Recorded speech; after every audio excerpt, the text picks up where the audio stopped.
Halo teman-teman, kembali lagi bersama saya di channel H2YM. Teman-teman, pertama-tama mari kita panjatkan syukur kehadirat Tuhan Yang Maha Esa atas berkat dan kasih karunia dari Tuhan, maka kami ada sampai saat ini. Nah teman-teman, pada video kali ini saya membahas mengenai contoh soal operasi vektor secara analitis. Nah, operasi vektor secara analitis ini teman-teman, itu sama halnya dengan operasi vektor secara penguraian. Sama saja teman-teman, namun namanya saja yang berbeda. Kayak gitu ya teman-teman. Nah, di sini soalnya teman-teman. Perhatikan tiga vektor berikut. Nah, berarti pada gambar ini terbagi atas tiga vektor, yaitu F1, ada F2, ada F3. Di mana teman-teman vektor F1 ini berada pada garis sumbu X ya teman-teman, yang artinya F1 hanya terdapat pada sumbu X saja, sumbu Y-nya tidak, karena tidak berada di tengah-tengah ya teman-teman. Nah teman-teman, vektor F2 ini kan berada di tengah-tengah dan memiliki sudut 37 derajat, yang artinya pasti memiliki komponen sumbu X, yaitu dikenal sebagai F2X. Pasti juga memiliki komponen sumbu Y, yaitu yang dikenal sebagai F2Y. Sama halnya dengan vektor F3, yaitu gaya 3. Sama saja teman-teman ya, berada di garis tengah-tengah, yang artinya memiliki komponen pada sumbu Y yang dikenal sebagai F3Y, komponen pada sumbu X yang dikenal sebagai F3Y teman-teman ya. Vektor F1 itu memiliki nilai 9 Newton, vektor F2 memiliki nilai 15 Newton, dan vektor F3 memiliki nilai adalah 10 Newton. Diletakkan pada diagram Kartesius seperti gambar. Berarti gambar ini merupakan diagram Kartesius ya teman-teman ya. Resultan ketiga vektor sebesar berarti di soal ini memerintahkan kita untuk mencari resultannya teman-teman. Di sini ada opsinya ya, ada A, ada B, ada C, ada D, ada E. Nah, tahap pertama yang kita lakukan yaitu tulis dulu, diketahui F1-nya bernilai 9, F2-nya bernilai 15, F3-nya bernilai 10. Tahap yang kedua teman-teman, kita harus tulis dulu AR-nya ya teman-teman, resultan. Maka tahap yang ketiga itu penyelesaian, yaitu resultan sama dengan akar dari sigma fx kuadrat tambah sigma fy kuadrat. Teman-teman, sigma fx ini kan belum memiliki nilai, sigma fy kan belum memiliki nilainya juga ya teman-teman, maka kita carikan dulu, cari nilainya dulu, sigma fx nya dulu ya teman-teman, dengan cara sigma fx sama dengan f1x tambah f2x tambah f3x. Kenapa ada tiga gaya teman-teman? Kenapa harus ada tiga vektor pada sumbu X? Karena di soal ini kan menggunakan tiga vektor teman-teman ya. Kenapa kita gunakan sumbu X? Karena sigma fx, yang artinya kita hanya tinjau pada sumbu X nya saja.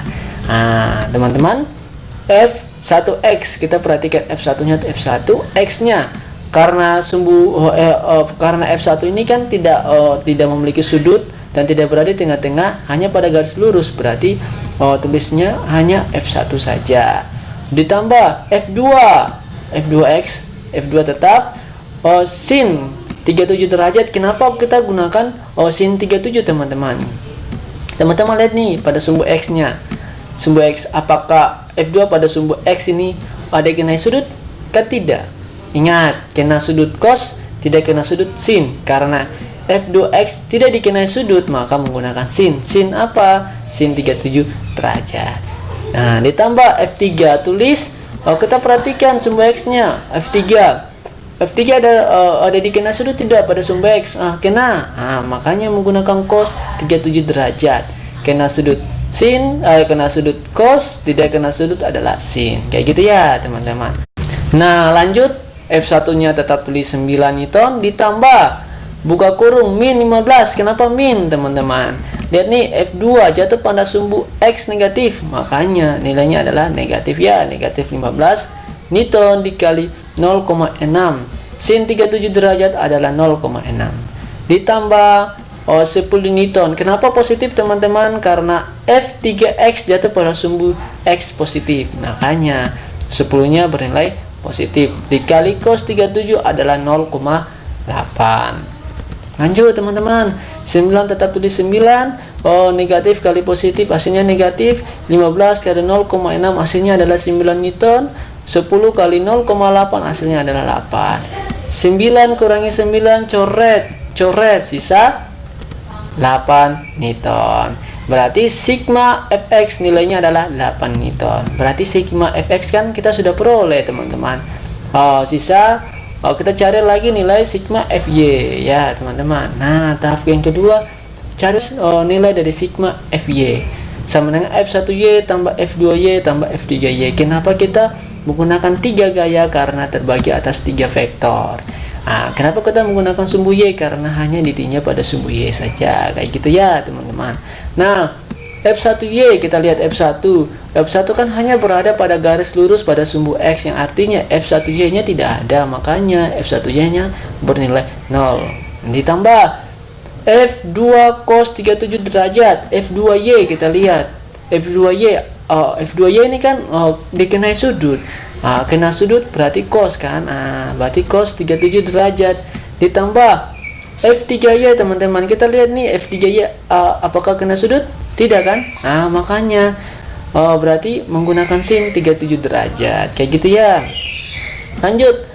0 Newton ditambah 15 Newton. Kenapa 15-nya positif? Karena F2y jatuh pada sumbu y-nya positif ya teman-teman. Makanya 15 dijadikan negatif. Kayak gitu ya.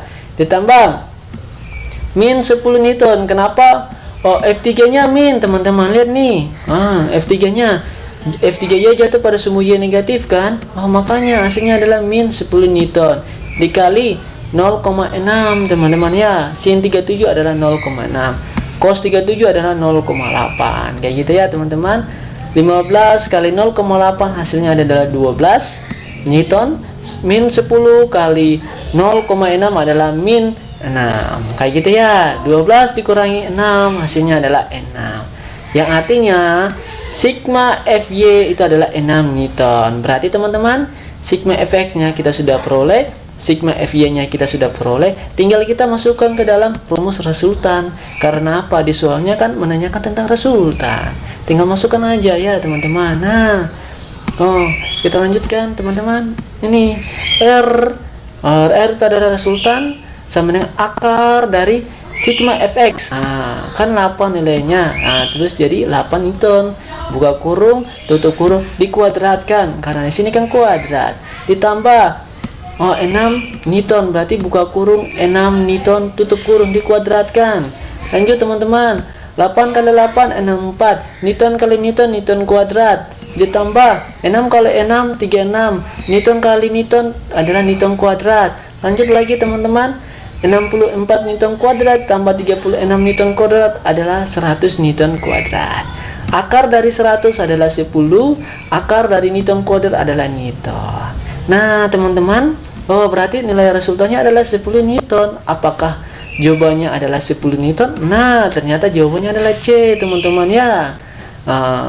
Berarti resultan ketiga vektor sebesar 10 Newton. Nah teman-teman, contoh soal untuk materi operasi vektor secara analitis cukup sampai di sini saja ya teman-teman.